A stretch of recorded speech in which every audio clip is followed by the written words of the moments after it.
چړیا راځه چالګو مولانا چاته پونه دی بیا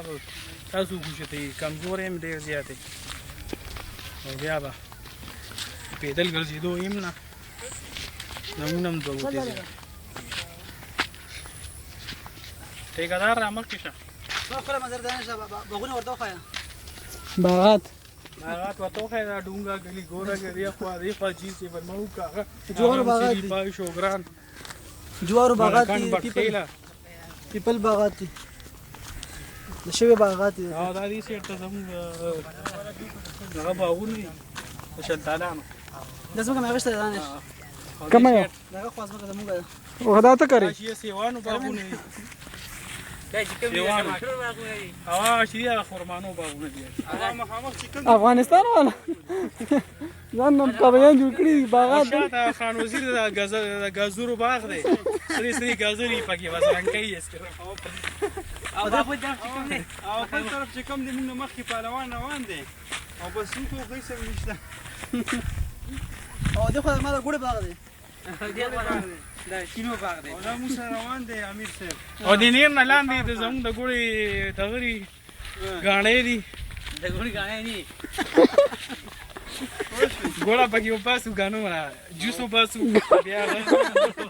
ګوړه واسه هغه جوس دي بیا په بل مرحله کې راځي غټ تال لګي دی هغه کې پخېږي بیا غینا په مرحله کې جوله جوړ شي بیا غینا ګوړه جوړو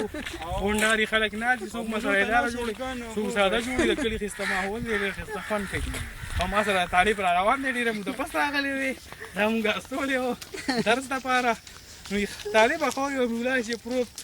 په کتاب یې دي چې خلونه دا وزاري چې نه غیر راشه نه نه و دل تراغلی په دې پټو کې مې ګرځوي خو چې ته باندې ډیر خوشالیږي دا د موږ د دوا کو اوس بیا پروګرام جوړ کړی او درې میاشتې پسې بیا ستو نو بیا به پوښ طالب جوړیږي ان شاء الله مشکل نه ټکاو کړی دا حدیث کنه دا د پلاسي ان شاء الله زه به تاسو دا سہولت درکم دی لارو کې مغړ غټ کم دی جوړیږي روزه زیاره کوي به خرڅ نه کم نه الګا تاسو دا کلم ډېر خسته دی ها چند ماره اخواشه دی خواشه خوږیږي سوځيږي مګو اوره پروزي اخواشه دی خواشه راشه خسرې بچونه مې بچکا لیوانه اچھا لیوانه ته پوزه کې ګوته موزه بدیو خوري اچھا هم څه کواله غنخ کوي نه دی خو دا مخ کیمرا نه راکاږي جی دوست مونږ روان یو د بیسه ولي غر د خيجو ډیر دوشمار ترين لار ډیر په مشکل سره روان دي په پزو بیا مونږ زوبل میاشت ان شاء الله پیر بابا لا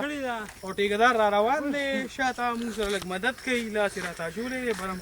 راځي په غر باندې دا وړي لګران شي کمزور دی او دا موږ دا ټیکدار شي په دای غریب واده کوي او دا خون اخلاص یې بلکې تګ نه پاتې نو چې چرته زو یې خپل کوي تا به حکیم صاحب لواته حکیم محترم ورو صاحب بیا به ټیک ټاک شي بالکل اوسه د ریکارډینګ سونه